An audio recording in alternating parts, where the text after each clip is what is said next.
गोपी रोज मक्खन निकारो करती गोवर्धन में, और मक्खन निकाल के मटकी में सजाए के ले जाती मंदिर में, और मंदिर में ले जाके श्रीनाथ जी के सामने वहां को ढक्कन हटा के कहती, लाला दौरी गैया को मक्खन निकारो मैंने दूध ते, आजा खावे आजा। एक दिन आएगो, 2 दिन आएगो, 5-6 दिन आएगा। एक दिन जाके मैंने ठाकुर जी की, लाला मुझे लगे अब तुम्हें वो बल बचो ना है जैसो द्वापर में हो। द्वापर में तो गोपी निकारती तो कुछ सुगंधी आ जाती तो भग जा तो लेवे, मैं तो को आए के दिखाए के जाऊं कि मेरे घर में मक्खन धरो, तू आवे ही ना है। ठाकुर जी को महाराज माने आज चुनौती दे दी, बोले तो मैं ताकत हो तो लाला मेरे घर की चोरी करके दिखा। कुम्मन दास जी ठाकुर जी की राग सेवा कर रहे, इतने में श्रीनाथ जी बड़े दुखी से दिखाई दिए, तो कुम्मन दास जी ने गाते गाते पूछ ली, जय जय कहा भय हो, इतने उदास कैसे बैठे हो? बोले मुंह में पानी आ रहा हूं मेरे। बोले मुंह में पानी? अरे 8-8 बार भोग लगे तब तुम्हारो पेट ना भरे हैं, जीवे सांस ना मिले।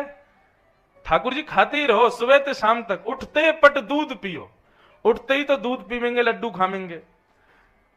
यहां पे हमारे लिए सबरे नियम बना दिए, उठो। कुम्मन दास जी बोले 8-8 बार भोग लगाओ ठाकुर जी, तब भी तुम्हारी जीव है और पेट है, शांति ना मिले। अब काय को रसार हो मुंह में? ठाकुर जी बोले, कुंभना एक गोपी आवे और पीछे ते मटकी में धरे मक्खन को मुंह को ऐसे दिखा दिखा के लालच दे के जावे मुंह को। बोले लाला तो मैं ताकत हो तो चोरी करके दिखा, मेरा तो मन आ गया है। कुम्मन दास जी कौन पे, मक्खन पे कि गोपी पे? बोले ना गोपी तो बड़ी बूढ़ी है, वहां को मक्खन बहुत बढ़िया। ठाकुर जी बोले मुंह को प्रलोभन दे के जावे मक्खन को, और मेरा तो बड़ा मन करे वहां के घर जाके वहां को मक्खन चुराई आऊं मैं। कुम्मन दास जी बोले द्वापर युग नहीं है ये, कल युग है, ऐसी मार घलेगी ठाकुर जी, सबरी ठकुराई रखी रह जाएगी आपकी। श्रीनाथ जी बोले ना है, मेरा तो मन कर रहा है, मैं तो जाऊंगा चोरी करवे। कुम्मन दास जी बोले करनो कैसे है? बोले वो हम पे छोड़ दे, हम सब बता देंगे, योजना पूरी बनी भई है, बस एक साथी की जरूरत है, तू मिल गो मुंह को। कुम्मन दास जी बोले बड़ो बूढ़ो आदमी हूं भैया, मुंह पे चोरी पूरी ना हो गए। ठाकुर जी बोले तू मुंह पे छोड़ दे, बस फुर्ती रखी हो, सब करवा दूंगा मैं। कुम्मन दास जी बोले कैसे करना बताओ? बोले रात्रि में जैसी शयन आरती होए मंदिर की, शयन आरती के बाद गुसाई जी कपाट बंद करके चले जाएंगे, सोई पीछे की खिड़की पे आ जाइयो, और वहां खिड़की से मैं उतर के तेरे कंधा पे बैठ के चल दूंगा। ठीक है।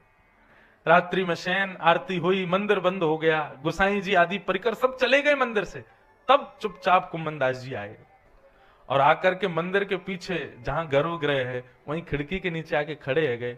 इतने में ही तो ठाकुर जी निकल के आए जंगला में से, कुम्मन दास के कंधा पे जाके बैठ गए। चल कुम्भना। बोले कहां को चलना? बोले सीधो चल। सीधे चल, आगे तो दाएं मुड़ जा। बोले हाँ सीधो चल, यहां तो बाएं मुड़ जा। कुम्मन दास जी बोले तुम कब है आए वाक्य यहाँ? बोले अरे वो सखी आके मुंह को रोज मार्ग और बताई जाती कि मेरा घर कहाँ है, मुंह को सब याद है। लाल जी लेके कुम्मन दास जी को पहुंच गए, और जैसे ही पहुंचे महाराज छींके पे मटकी लटकी, लाल जी कुम्मन दास जी के ऊपर खड़े है गए। कुम्मन दास जी ने चरण पकड़ लिए, ठाकुर जी छींका में थे बढ़िया मक्खन निकारे, मक्खन निकाल के चाटे, और वही मक्खन को लेकर के नीचे कुम्मन दास जी के मुख में दे रहे हैं अपने हाथन से।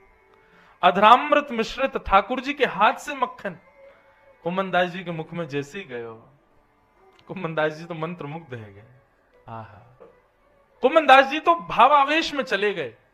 ठाकुर जी बीच बीच में चरण तक करें, हे कुम्मना ढीलो मत करे, पाम गिर जाऊंगा मैं। कुम्मन दास जी पकड़ ले, हाँ लाल जी पकड़ रखो है। कुम्मन दास जी के मन में आई एक बार देखूं तो सही है, चोरी करके से रहे, इनको रूप कैसा लग रहा है। जैसे ही ऊपर देखी तो महाराज ठाकुर जी की धोती खिसक रही है नीचे, और यहां पे धोती खिसक रही, ठाकुर जी तो माखन खावे में व्यस्त। कुम्मन दास जी बोले जय जय जय जय जय जय, कपाट खुल रहे हैं जल्दी बंद करो। इतने में ही ठाकुर जी ने चतुर्भुज रूप धारण किया, 2 भुजाते तो अपनी धोती पकड़ी और 2 भुजा से माखन की मटकी पकड़ करके भोग लगा रहे हैं।